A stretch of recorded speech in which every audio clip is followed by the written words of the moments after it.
YouTube? Tenchi Arizona, the angry Dracolope of the Dracolope crew here, and cat! Yeah, have a cat. Here you go. You'll get that in a minute, trust me. Anyway, today's video is actually about the modification projects I've done recently, over the past 2 weeks in fact. So first off, let me put my camera remote down so I can actually pick up the stuff I'll need. And first off, we have my cold steel Trailhawk.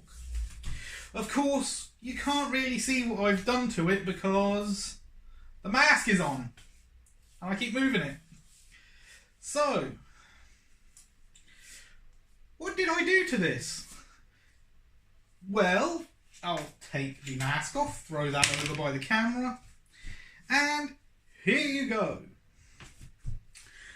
I blued this blade with 2 coats of Birchwood Casey Super Blue. As you can see, I've done a little bit of a pattern.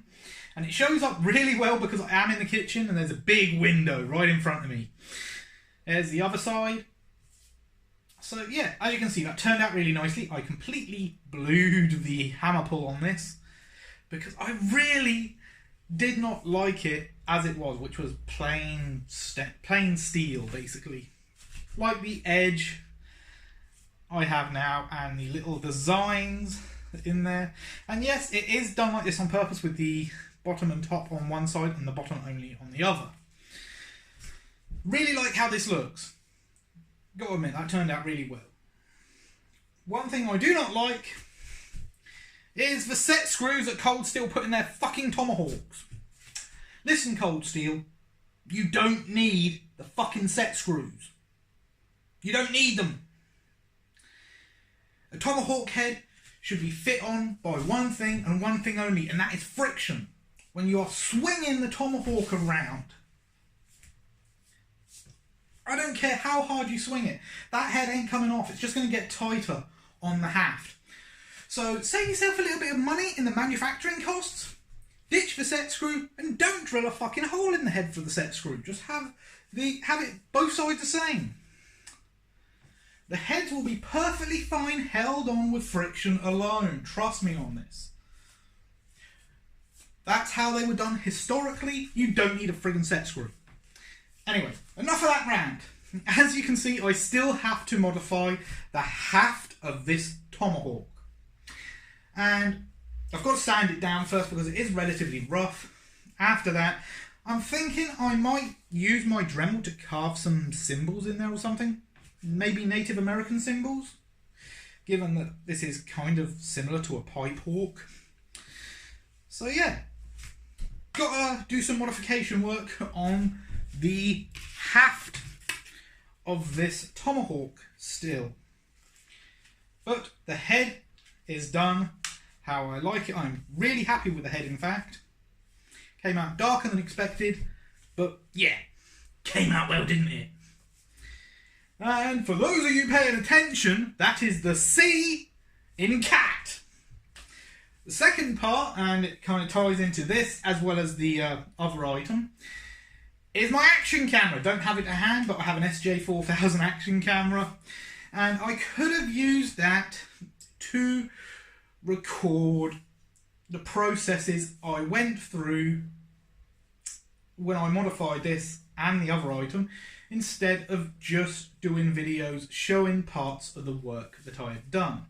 That's why there was only 2 videos last week. I completely forgot to record the process of me going through stripping properly and preparing the head and all that.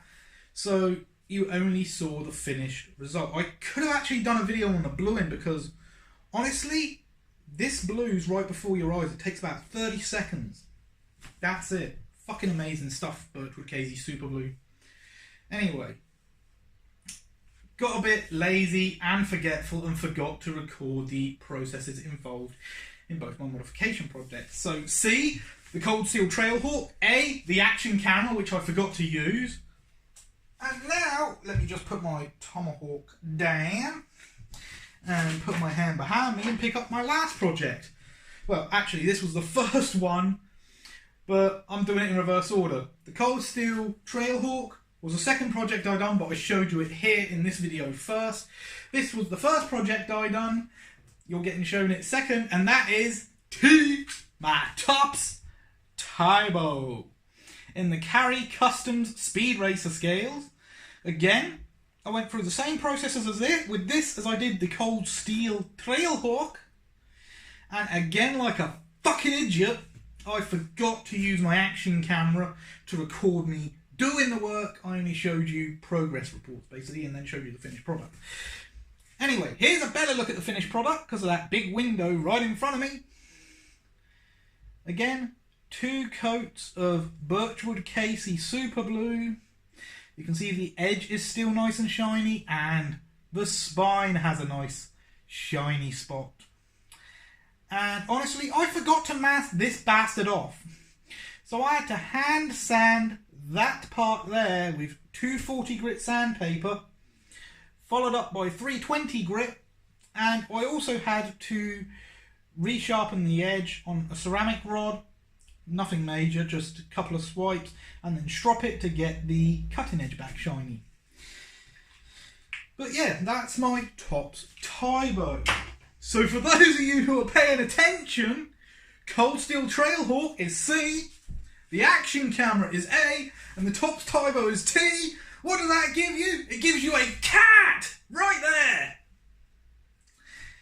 And speaking of cats, that particular cat is Lady, mine and my housemate's cat. We got her from a rescue centre probably 12 years ago now. Around 12 years, I'll say. It's 11, 12, somewhere around there. It doesn't feel that long ago, I'll be honest.